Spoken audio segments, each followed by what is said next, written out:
in that honor, we're going to go to a second season episode.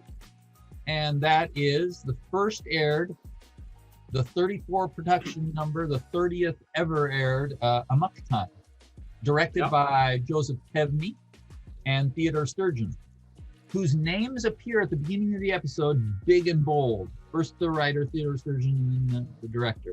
So exactly. You can't miss him in the episode. Absolutely, and great stuff. I just want to say it's Amok Time, aka a salmon called Spock.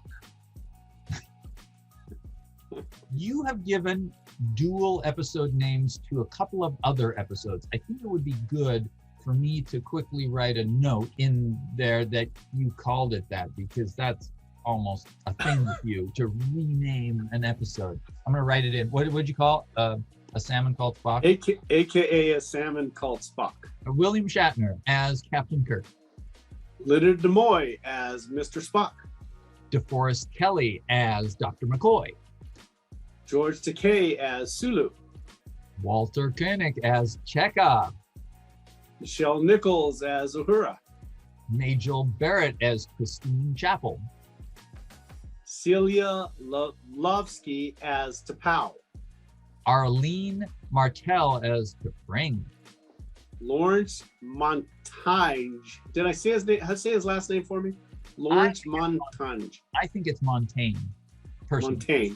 Okay, as Ston. And there we go. That's excellent. That's good. Okay. So, and here I go. I said it's a special episode. Why? Because it's season 2, episode 1, and it's Bruce's new shirt. But this is so exciting. This is your favorite. You are doing a Star Trek. You're watching Star Trek to review it and see what the hubbub is, yet you actually have a favorite already. I have a favorite. I don't know. Well, I do know. I'm going to go over why I love this one so much, because that's what this is all about, right? Yes. I love this episode. I was looking at it today, and I was loving it more today than I've loved it before. I go, this is phenomenal. This is a phenomenal, it's a phenomenal writing on it. It's very well blocked or acted out. It's just, there's so many things about it that are fantastic.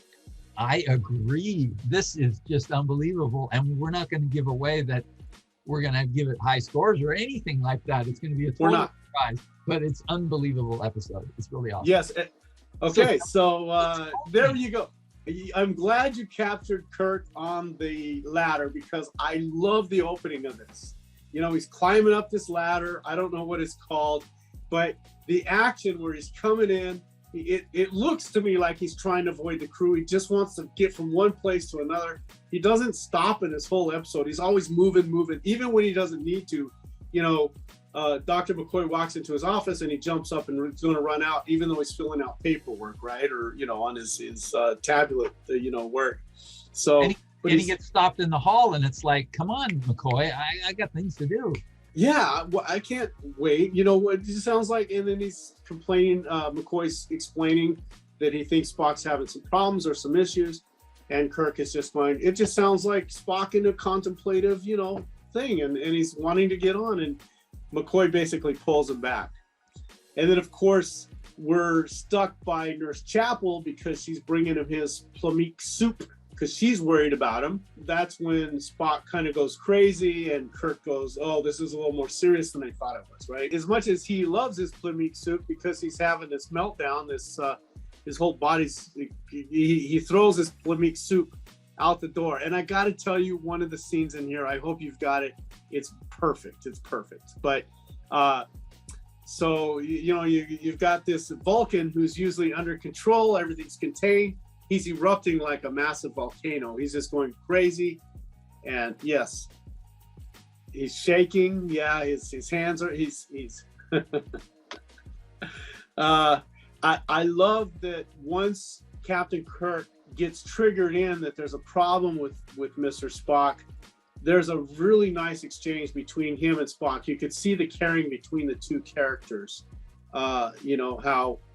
Actually, you could see the caring between Captain Kirk, not so much as Mr. Spock, because he's crazy. And I think that poor Captain Kirk, he escaped a little bit of a knifing, because even Kirk kind of looks behind his back and sees that he's got, whatever it is in his hand, and he's going, oh, geez, man, I think I better handle this. But Kirk is empathetic. I mean, he goes, I never heard a thing, we're going and changing direction. He does this several times. I don't think he does that at this particular time. He's trying to figure it out, but he doesn't do it until Dr. McCoy tells him there's this big meltdown happening inside of Spock's body.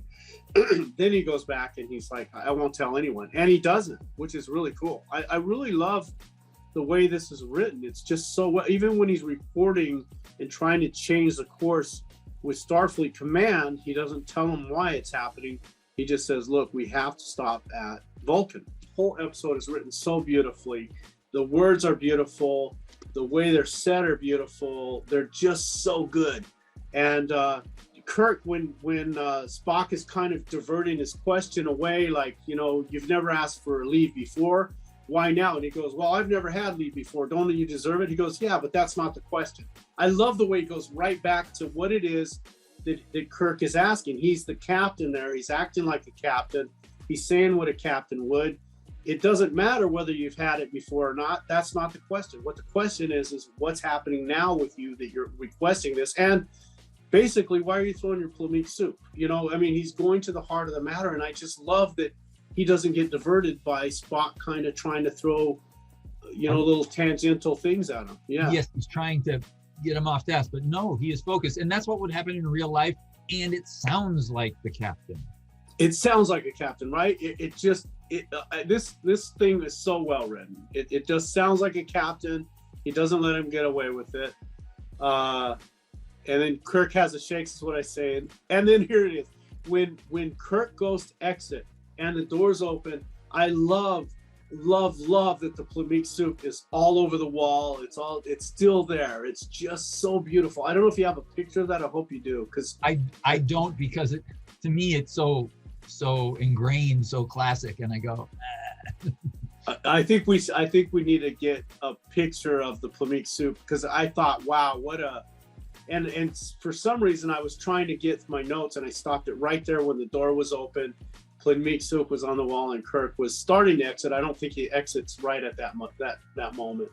Chekhov's wig. Chekhov, he came off of a movie, right, with some short hair, and they needed to have their monkeys equivalent, and they put this wig on, and oh my gosh, I think the first episode that he wore, that he was acting in, was so we're looking at Stardate 3372.7, and then of course we're always interrupted by Starfleet Command, but they're coming in with an urgent message. Now, why this is an urgent message, I don't know why, but they're gonna move. They got to go to Altair VI because they're coming into the Federation or something, and they want to do a show of force, et cetera, et cetera.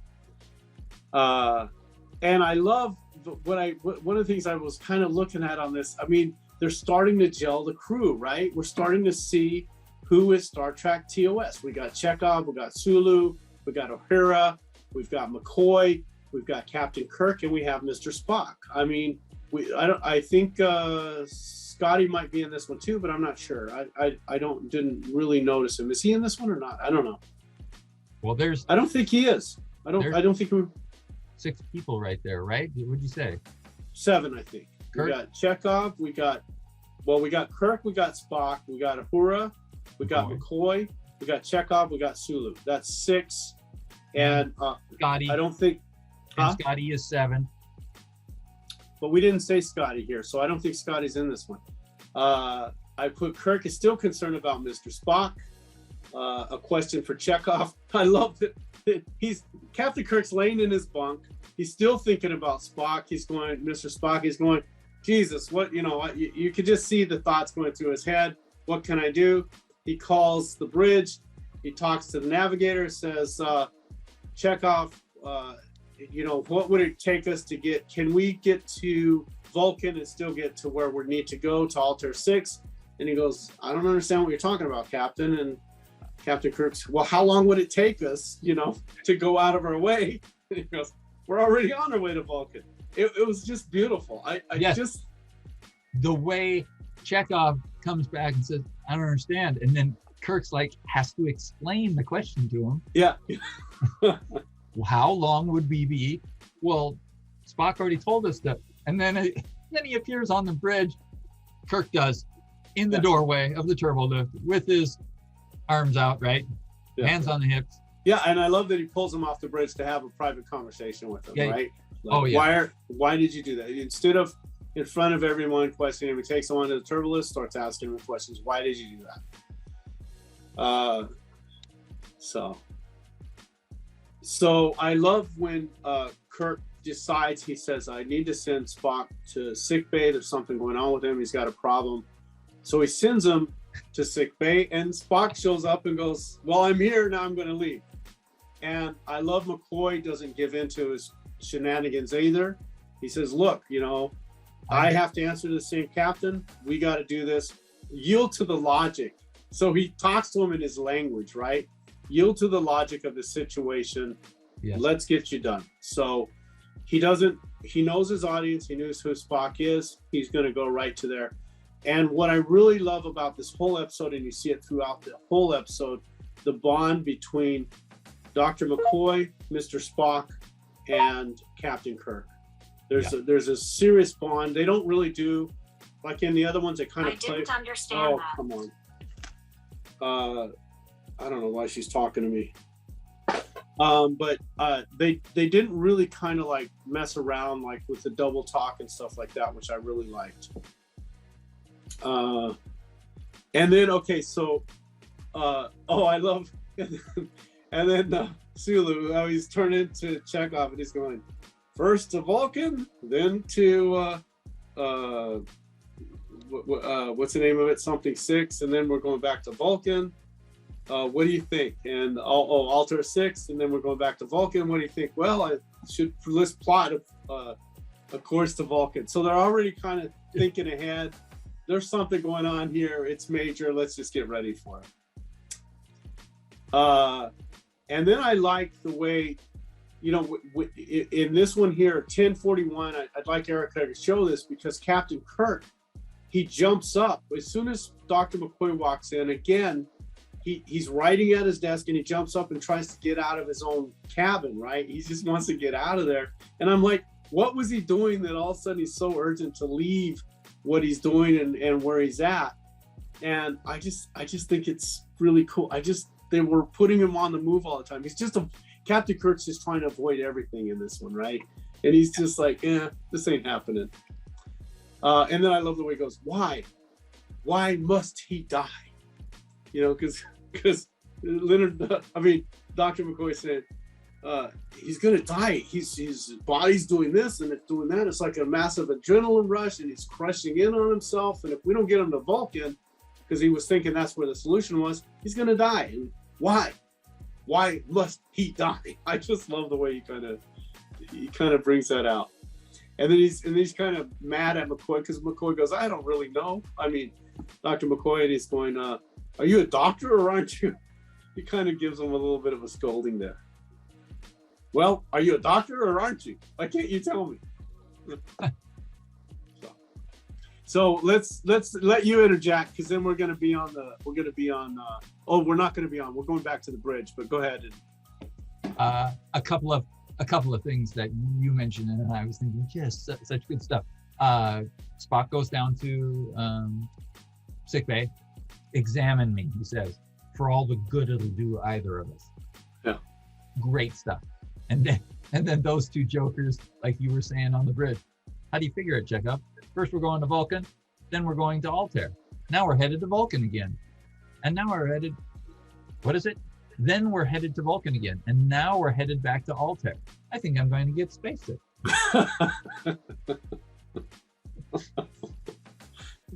Yeah, it's just like, I just kind of love that they put that little interchange between them in there, right? It just seems like bridge talk to me too, right? Like, yeah, that's probably what they'd be saying on the bridge.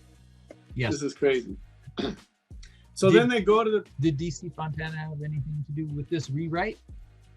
I don't know. That's a very good question. I'll get. She may have. That might be her. You know, I'm gonna look that up. I'll see if she did, but probably not have it in this episode. But we can mention it later. So then I was looking because he goes to the bridge, and I was like, you know, he starts talking, and T'Pring comes on, and oh no, he's not on the bridge yet. He's looking at the pictures of T'Pring when she was 7, and the little cute girl, you know, little cute little Vulcan girl. And that's when they, I guess, were mind melded together or whatever. I like the way, because I'm thinking, you know, when he says she's his wife, I'm like, you know, that's a little far fetched, but you wanted that shock right there, right, of being his wife. But he explains it later, and they did, you know, Theodore Sturgeon did such good writing in this that I'm going to get to it, but my God, he's such a good writer. He's such a good writer. Now, whether or not he wrote this whole script, or whether or not someone took it and piggybacked off of it and wrote the way it was written, I don't know, but man, what a great script. So Spock is looking at T'Pring.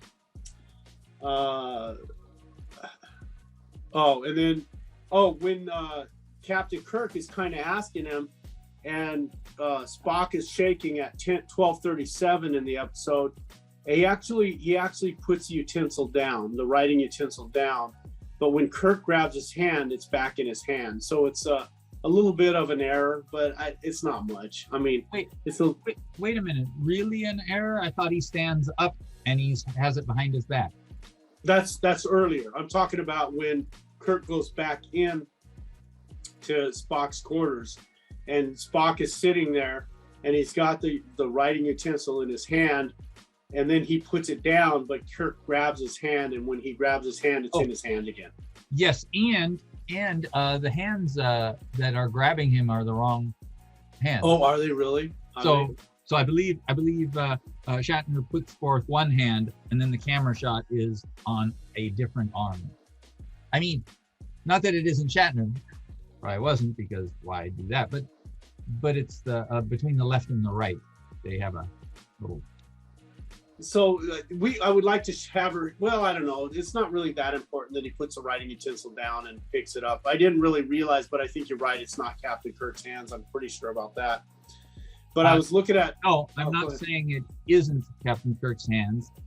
On the close-ups, it might not be, because that might be a waste of time. I'm saying that the hands switch. We've got him grabbing with his right, the captain grabbing with the right hand on Spock's right hand, which has a pen in it.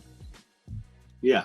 So then we got Mr. Spock's quarters. I don't know who dressed his quarters, but they really did a funky job. That is like the weirdest dressing of any quarters that I've ever seen. Isn't that just strange in his quarters? He wants to feel a little bit at home, and maybe his quarters don't look like that normally, but when he freaks out, he goes, I have got to feel like home, and I'm going to put this cauldron of boiling what's the ice called? Dry ice, and lights that turn on and off. And biology, Vulcan biology and reproduction. So he's talking about to Kirk again, and he's talking, don't you understand how we reproduce? You know, he's like, well, what does he say? He doesn't say reproduce, but how it happens. And Kirk goes, well, I thought it was quite logical. I mean, isn't that great? Just great writing. Quite logical. And then I love the way he's saying, well, it's biology. It's kind of like the birds and the bees. And he goes, well, the birds and the bees are not Vulcans, Captain. He's just like, you know, he's still kind of like, he's still got that Vulcan arrogance, I think. It's kind of cool, because they really do bring out a big Vulcan arrogance in this episode, don't you think? Yes. So when he's acting this way and he's not quite himself, do we get to see the true Spock? I think we do, because if you look at T'Pring and T'Pau, later on, we're going to see some classic lines that are just brilliant. And I think it lends to the culture, the Vulcan culture. And I'm so amazed that Theodore Sturgeon, I mean, he put so much thought into this. I don't know if Theodore Sturgeon came up with the whole thing with all the new words that they use in this episode. You know, all these Vulcan words, these Vulcan terminologies, these different people, T'Pring and T'Pau. I just think, wow, what a wonderful way to write. What great insight. What brilliant forethought too. You know, honestly, I'm telling you, you can tell I'm just excited and I love this episode. I was kind of waffling and deciding how you feel about this. You're like, I don't know how he feels about this episode. So then we got, and it's funny I mentioned that now, but I think I was getting to it anyway. The pon farr means the time of mating, right? So he came up with the pon farr, and that means the time of mating. And he does this, remember I told you before, it's wonderful when a writer does something or says something and you don't even realize what they're telling you. Yes. But they tell it in such a beautiful way. They don't put it in your face. They just kind of let it float past you. And Theodore Sturgeon is such a master at this. So now I'm going to say something, and I probably shouldn't, but I did see a complaint on this episode, like where Mr. Spock says, I hoped that I would be spared this. Someone says, no, he's so old in this episode that he would have already been through a few pon farrs, and he's just kind of past it. So he's already been through 2 or 3 of these. And I kind of think that they're probably right. What do you think? I'm thinking you can go with the thought that he is half human, therefore his 7-year cycle is not going to be the norm or for him. He's going to have some problems. His cycle is going to be out of whack. So someone said he had already been through it, but I'll skip it. Yeah. In 1966, he hadn't been through it yet. He hadn't been through it 66. And I love the way that like we had already alluded to or said, where Captain Kirk goes, what's going on with you? And he says, I won't tell anyone, just I'll keep it between us. And then I love the way Captain Kirk says, I haven't heard a word you said, and we're going to get you to Vulcan. It's a classic great line, right? Yeah, I haven't heard anything. So, but we're going to take care of this for you. I love the way he writes. Phony. It's just perfect. The delivery. Yeah. It's spot on. And then plot, of course, back to Vulcan just in case. And I just love the way he goes. And then Chekhov goes, it's already plotted. Oh, well, of course, or something like that. It was great. And then I guess Spock kind of shows us how to hammer a monitor when someone, Uhura, I guess, is calling him up, and he just pulverizes them. Leave me alone, damn it. So he has it, it's still there. So he has, even though he knows he's going to be taken care of, it's still crushing him. He still needs to be taken care of more further than what he is. And it just shows there. One of the things I'll say, I don't know who these set decorators were, but I'm going to take a little bit of issue to them because I got Spock's quarters, I'll take it. He's having a tough time. He decided to redecorate and it looks terrible.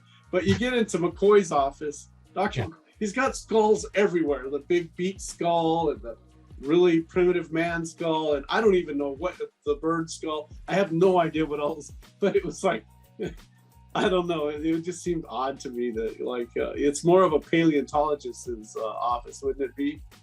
I'm looking up as McCoy says, oh yes, in Charlie X, the development of his fingers and toes exactly matches the present development of man's on Earth.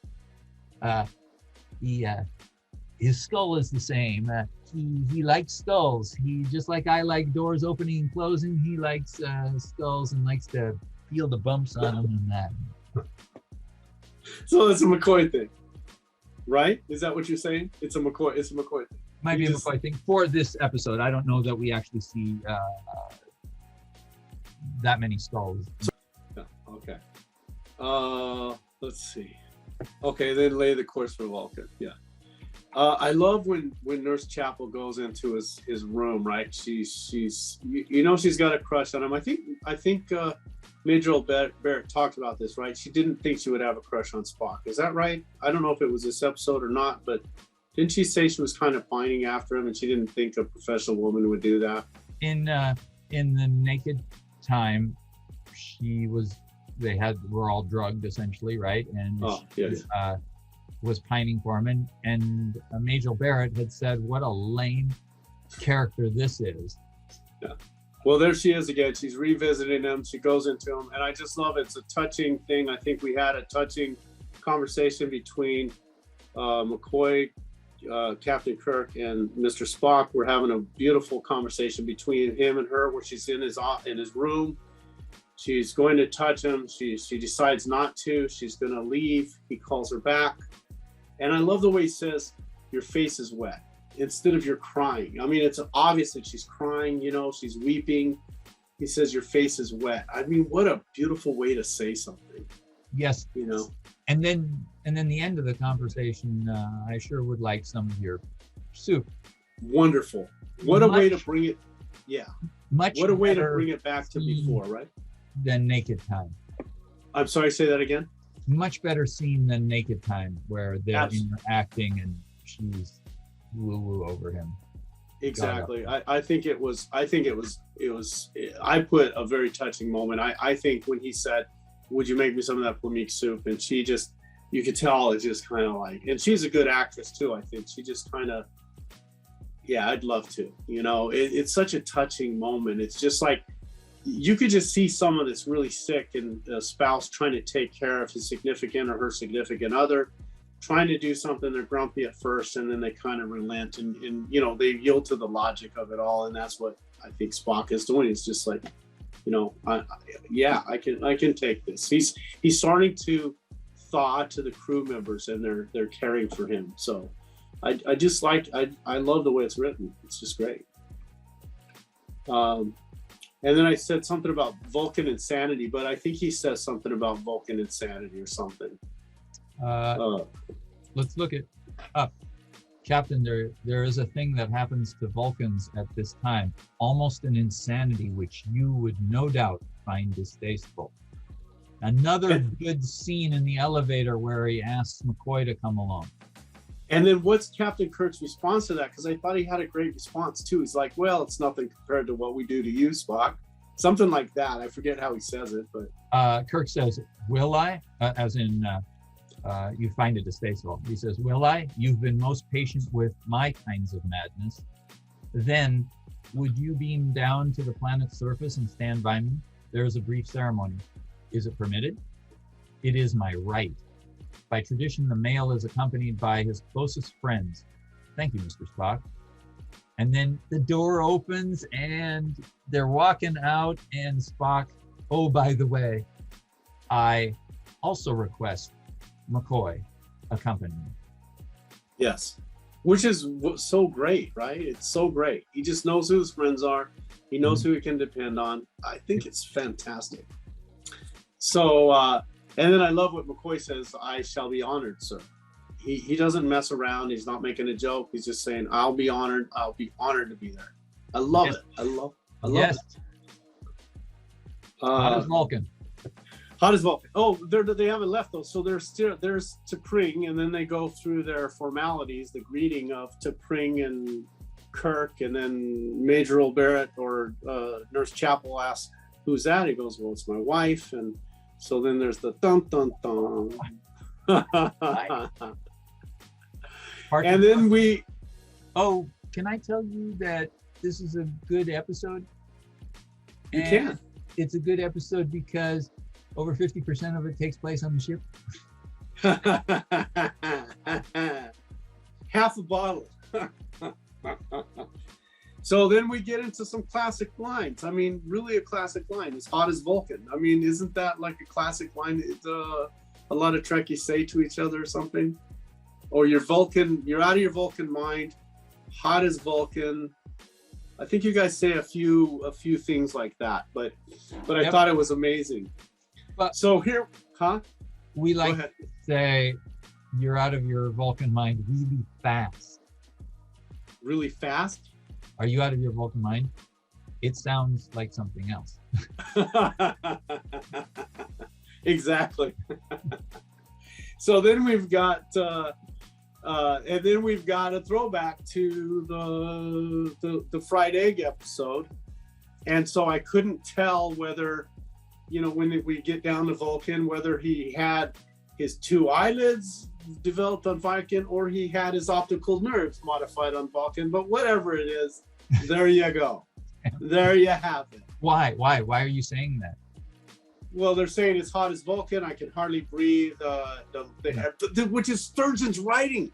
This is where I was getting to. He's going, oh, it's so hot. You know, Kirk goes, I can hardly breathe.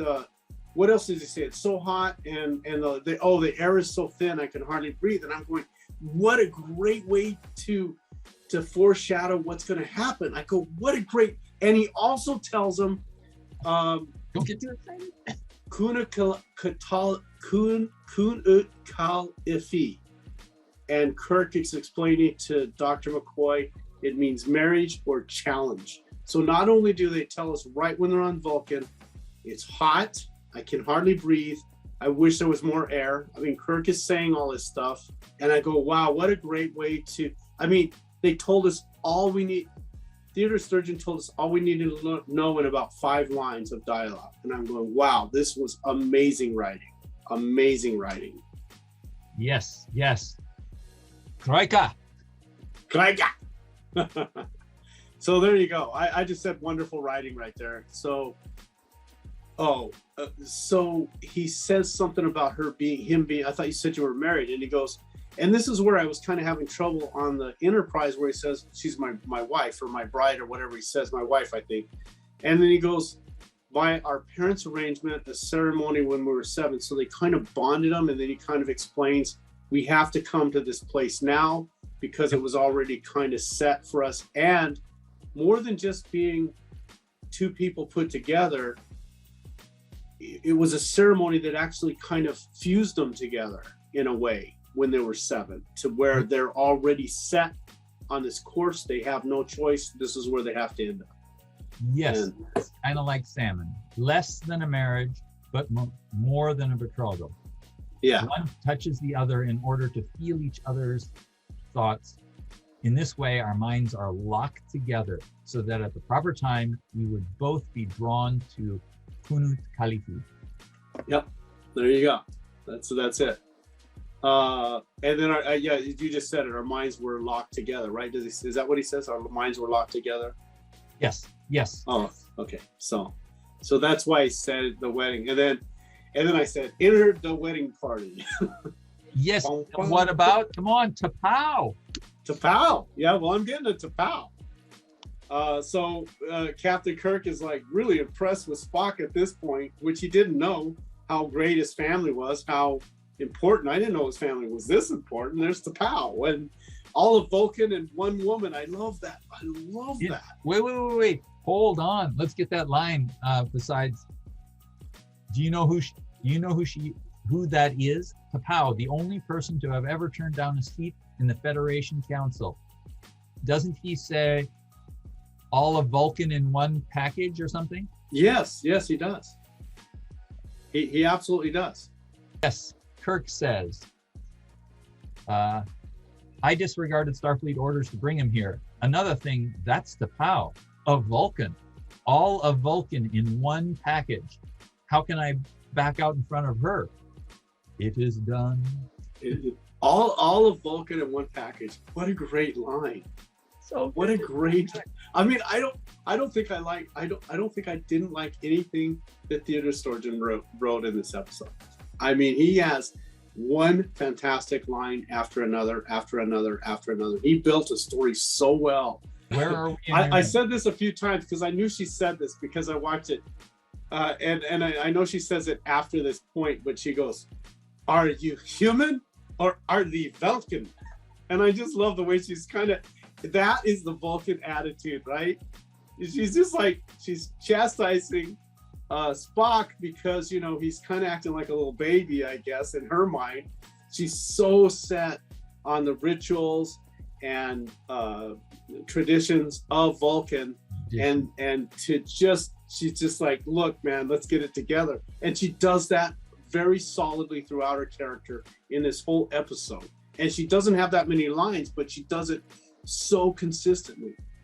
And then she goes, something about the Outworlders, and she's having a little huff because they shouldn't be there. And he's going, they're my friends. I can have them here. So he kind of gives her a little bit of, but then she does say, and this is such great character development for her. how do you pledge their behavior? He goes, with my life. Or she says, do you pledge it with your life? Or he says he pledges it with it. However that turnabout is. I don't know whether she said it or Spock said it, but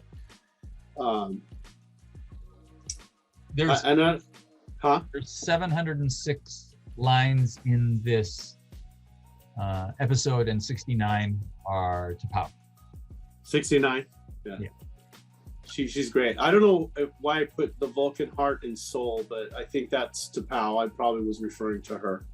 Because she had that line that said, this, what they are about to see comes down from the time of the beginning, without change. This is the Vulcan heart.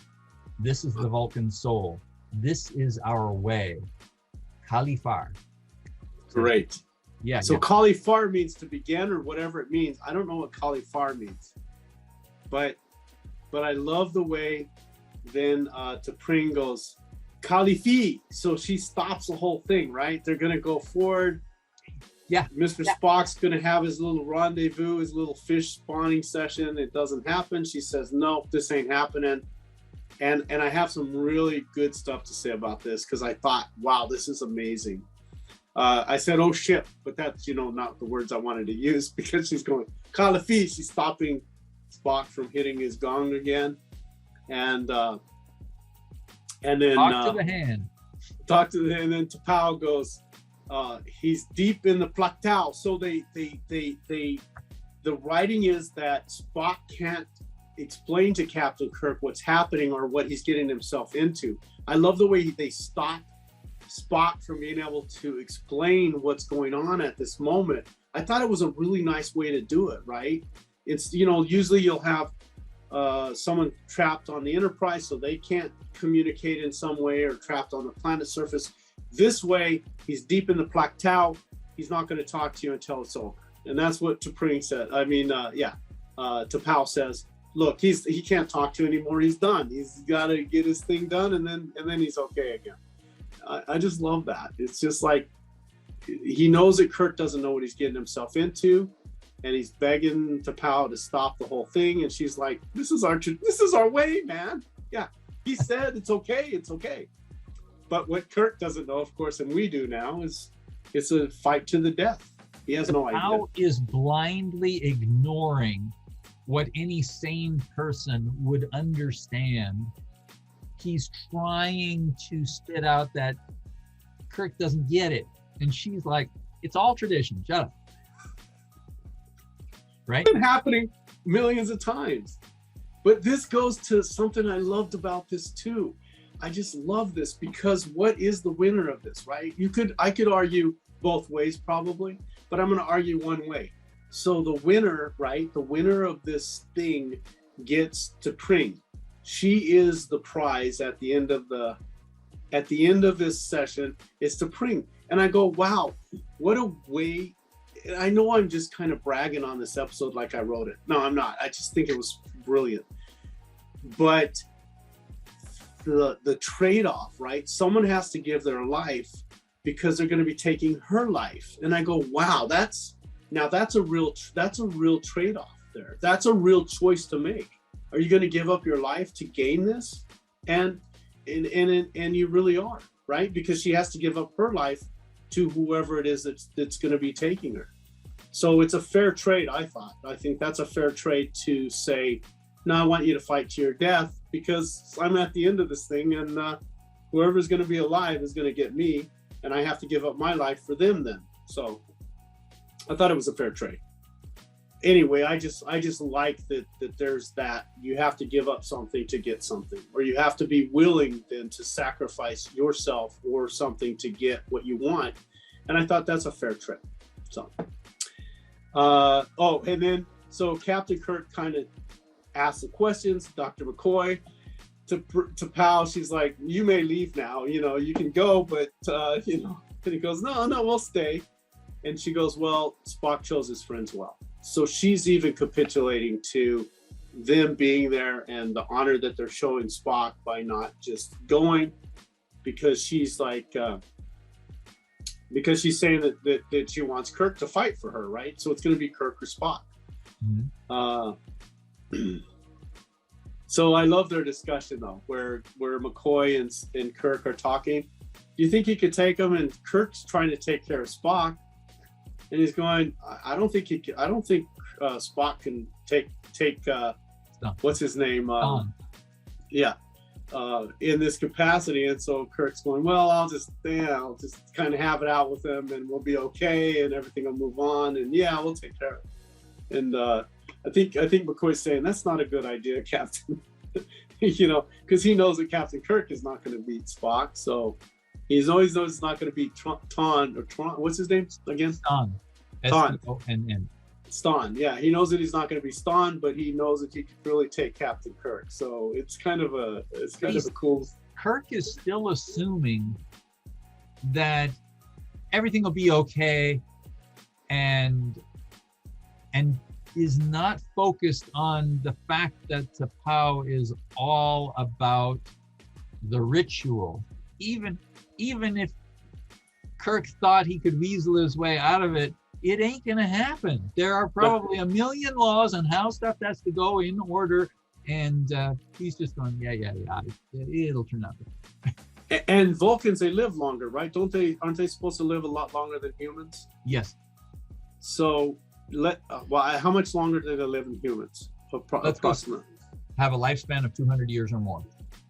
Okay, so she's already kind of getting close to the end, right? So she's been 200 years and she was someone's consort before. She's been through it as a little young girl. She's been through the whole thing, and it's just tradition, man, and that's where she's at with it. I like Ston. Ston, when she's picking Kirk to fight for her, and Ston's going, no, I am to be the one. I claim the right. And T'Pau basically tells him without telling him, shut the hell up. She gets her guards out. She says, and he, I apologize. I'm out of line. Yeah. And then I love the way Spock comes on out of it, right? He's deep in his Spock Tower, and he still comes out and goes, he does not understand. Stop this right now. You gotta, just let him out of this thing. And she's like, I put T'Pau as a tiger, man. She's tied to the old ways and her tradition. And she tells Kirk to keep his place, right? Keep thy place. She either tells McCoy or Kirk, keep thy place. Yeah. Yeah, very good. I think that she's talking to Captain Kirk and McCoy. I think it's McCoy that's kind of wanting to get out of it, and she's like, keep thy place, stop. Just stop it, right? She is so in control. What happens if I decline? Another champion will be selected. Do not interfere, Kirk. Keep thy place. Yeah. And then if in this climate, if the heat doesn't get you, the thin air will, again, they refer back to that, like you don't have a chance. But I love the way they cut to him, and I don't think I referred to this. They cut to him when T'Pau is talking to Spock, and the whole thing is starting to go on. If you look, I think it was brilliant. If you look at McCoy and Kirk, they're both sweating, and everyone else looks really great. They're just like, and these two guys are just dying out there, like, and nothing's happened yet. Yes, right. Good observation. Yes, brilliant. So I love it. Did they get the spray bottle of glycerin or something and spray their faces so they're just drenched? Yeah, probably. I just thought it was great. I mean, it was just great. Okay, so he accepts a challenge. The Liprit, the LARP, is that what it's called? The LARP? Lirpa, thank you. The Lirpa with the blade, and Captain Kirk's looking at it going, crap. He's going, what did I get myself into? And then I love the way, if we go back to Galaxy Quest, his shirt's cut open right away. This is little bit of classic, exactly. But this is a financial episode because it's all about the combat is to the death. Yeah. It's great. The Lirpa. Oh crap. Okay, the combat to the death. There you go. I said I think it's an equitable trade. Her life for someone else's. I mean, I honestly think it was equitable. It's like, she's going to give it up. And so someone's got to give up something. Let no one interfere. That's T'Pau, I think. The Kirk versus Spock. You can totally tell the stunt double. So I don't know if I ever noticed them before, but I think watching it closely, those stunt and Mr. Spock's stunt double, he's twice as big as Spock is. I'm going, holy crap! I should have found someone more wily, than this guy. But he's this big old buff kind of guy. And then you got the broken gong, which I thought was kind of cool. The Lurpe, Croca. So then T'Pau, I put a tiger with a heart because little McCoy comes up to her, when she stops. I don't know why she goes Kraka to stop the fight. I'm not sure why she stops the fight right then. I don't understand why she did that, but for whatever reason, Kraka, she stops it for a minute, and little Dr. McCoy walks up to her and goes, "Yeah, can I give him let's compensate for this." And so she, instead of saying, that could be something with steroids or something, right? It can make him 6 times as strong as what he is. I don't think so. She goes, okay. She capitulates to Dr. McCoy right away. She is so old-fashioned and not knowledgeable, apparently, about what science can do. And she's okay with it. She's okay with it. Yeah. He buys his explanation. Now, it could be that they proved themselves so much, and she did say Spock's got good friends. And then at 42 minutes, I put Spock picks Kirk up by the neck. I mean, that's just kind of, Kirk's laying on the ground. Usually you would just let him lay on the ground, right? But he just picks him up with that thing, and I'm like, holy crap. But I love the way the camera showed Spock picking him up, because I go, I thought at the first it was kind of a camera shot or a blocking thing, but he really does pick him up. I mean, the stunt people do, but he picks him up by that whatever that thing's called. And then of course he's dead. And then Spock kind of comes back. It's like someone slapped him in the face, and right away Spock is back to his normal self, right? Right after he thinks that he killed Captain Kirk, if you look at the next shot, he's kind of back to Spock prior to the Pactau and the whole thing. Okay, so then Spock capitulates. He's like, you know what? Dr. McCoy says, Mr. Spock, you're in command now. He wants to get back to the thing, and then he asked T'Pring why the challenge, and I just love the whole thing. Yes. Stan wanted me, I wanted him. I could only divorce you by Kalafi, and that's what she's telling it. And then she goes through her whole logic thing, like, well, I didn't want a legend, you're a legend. If Captain Kirk would have died, then you would have been gone anyway, and I still had Stan. If you would have won, you wouldn't have wanted me anyway. I would have had your possessions, but you'd have still been gone. So she had really thought it. And I love the way he goes, I don't know if he said flawlessly logical or something like that, but she said, I'm honored. So she still respects Spock and what he thinks of her and everything else. I think there was so much respect written into this episode. Just everyone respects everything. They respect T'Pring, they respect T'Pau, they respect Spock, Kirk, McCoy. Everybody it was a love fest, really, is what it was.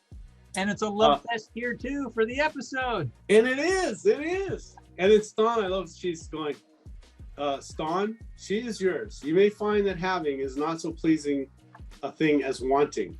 It is not logical, but it is often true. So he's like, take her, she's yours. Yeah, you may not be so happy in a couple years, but you'll be happy for a while. Classic lines, more classic lines have never been spoken. Lots of classic stuff in this episode, and that you may find that having is not so pleasing a thing after all as wanting. Another one right there. Yeah. And then she's telling him to live long and prosper, and I shall do neither. I have killed my captain and my friend. Yeah. He's kind of forlorn. And then he goes back to the ship because he's kind of, says his goodbyes on Vulcan, goes back to the ship. he's kind of wanting to go and turn himself in to the nearest starbase, and Yes. then he's saying, hey, and then they go, well, you might want to ask the captain. He turns around, Jim! So he's full of emotion, and then he tries to bring it back to a logical spot with Dr. McCoy, and then they have their little banter, and I kind of like their banter this time, right? You can't help me. You can't tell me that when you first saw Jim alive, that you weren't on the verge of giving us an emotional scene that would have brought the house down. Merely my quite logical relief that Starfleet had not lost a highly proficient captain. Exactly. In a pig's eye. I love it.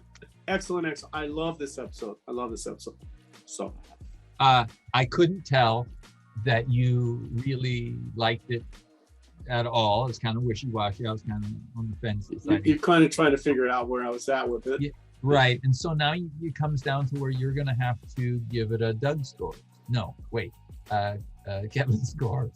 And are you going with the new second season rating system? Are you stretching this out over one? Yeah, I'll do that. And I think I really liked it a lot. So I'm definitely going to give it a 38. No, I'm kidding. Out of 38?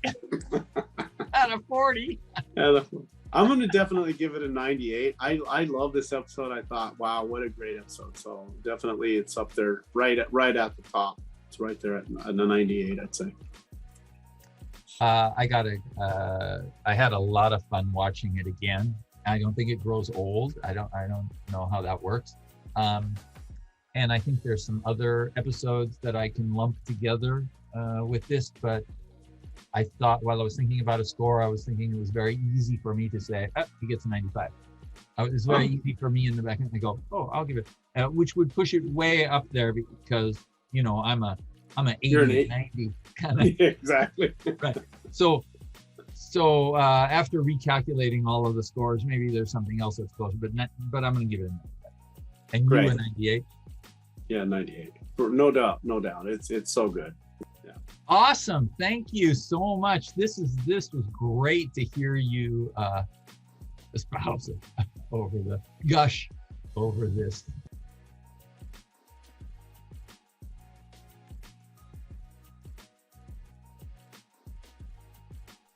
To Starbase with a guy that's going to be thrown in jail because he killed the captain. I mean, how's she going to get away with that? I mean, that's a big mouthful. And she is all of Vulcan in one package. She's a lot of weight. Okay. All is forgiven. Okay. All right. She'll pull in some favors. You know what I'm saying? There you go. Okay. So she pulled her favor. She got it in. Spock's off the hook. AKA salmon called Spock. And we love salmon in the Pacific Northwest. I was going to say, as much as I love it, I'm sorry I can't give it a better score.